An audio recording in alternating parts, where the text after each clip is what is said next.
Published scenarios often teach us that scenario hooks are a bang-bang interaction. The mysterious stranger in the corner of the tavern tells us about a mysterious artifact, hires us to go look for it, and we immediately head to the dungeon to retrieve it. Or we're traveling on an idyllic country road when we come across the smoking remnants of a merchant's wagon that was attacked by goblins. The ranger finds their tracks and leads us directly to their warren. Now, there's nothing wrong with these bang-bang hooks, but they're disproportionately represented in published adventures because the writers of those adventures have no way of knowing what's been happening in your campaign. Everything you need to run and play the adventure obviously has to be self-contained in the book. But as the game master, you do know what's been going on in your campaign. In fact, you can control it. That gives you the power to easily do so much better than the author of that published scenario.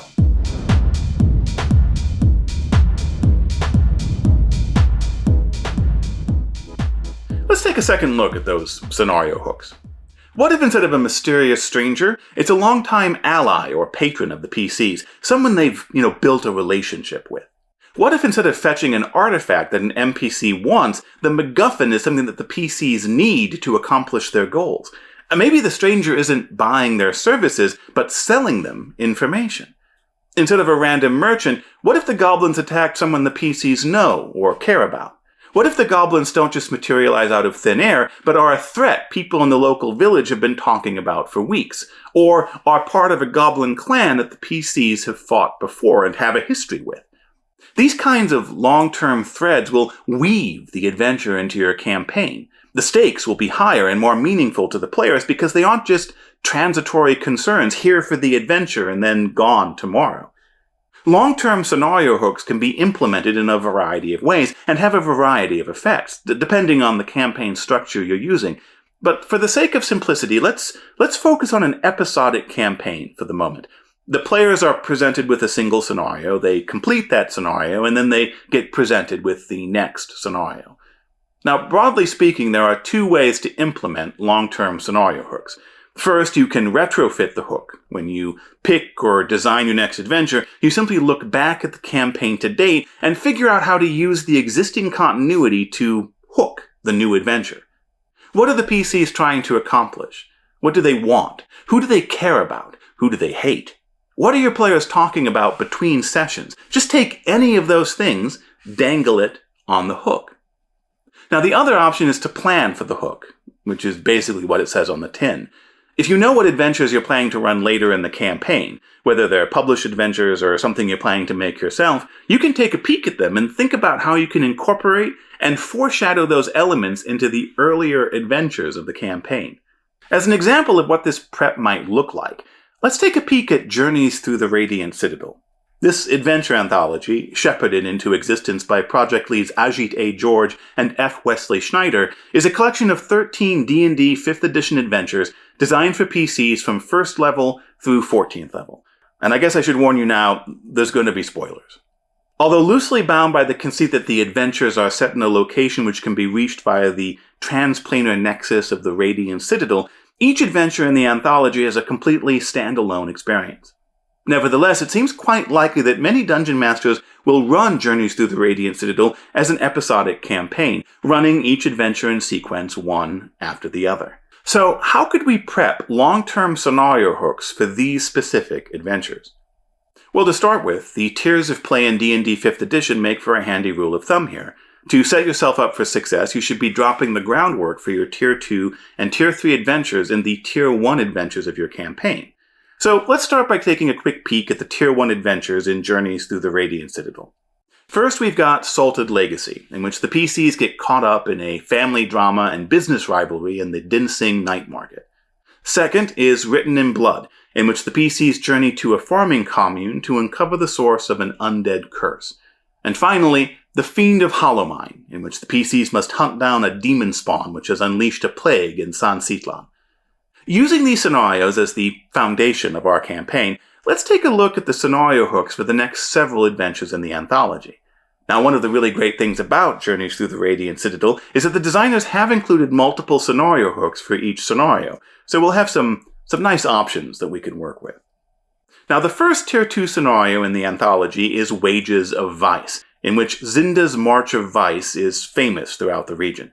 An influential ally of the characters requests that they attend, and while they're there, purchase a bottle of jelly wine to be used as a gift in a diplomatic negotiation.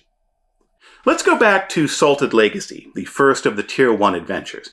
If we were looking to retrofit the hook, then the ally requesting the jelly wine in Wages of Vice could actually be Lamai Tienmo, the owner of Tienmo Noodles who hired the PCs in Salted Legacy.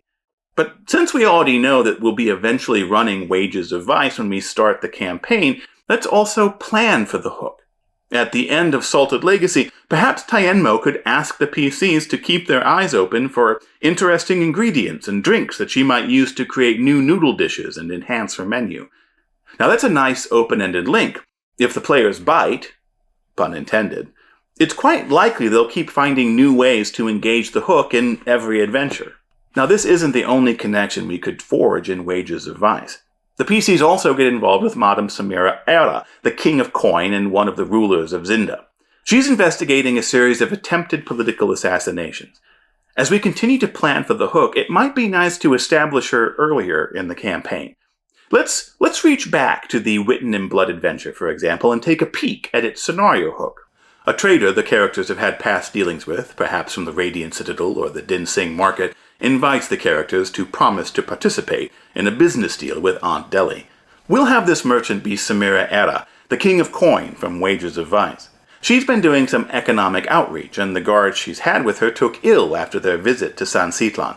One of the merchants from Salted Legacy recommended the PCs to her, and she contacts them in the Radiant Citadel. You can already see how we're weaving multiple elements from multiple adventures together. The next adventure, Sins of Our Elders, takes place in Oneida during the week-long Dan Nal festival.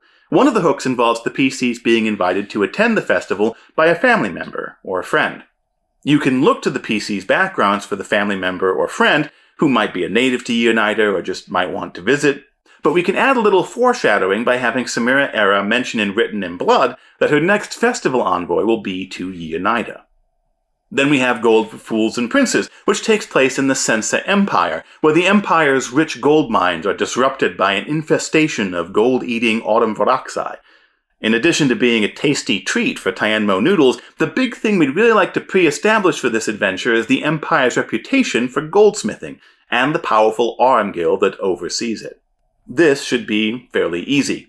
Lady Drew, the trader from Written in Blood, can try to sell the PCs Sensen gold jewelry. In The Fiend of Hollow Mine, some of the miners who worked in the now-abandoned mine in that adventure could talk about wanting to travel to Sensa to see if they can find work with the Autumn Guild. They could even show up as recurring characters in this adventure, and that's more or less all there is to it. Obviously, you could also continue weaving these threads through the later adventures in the book as well.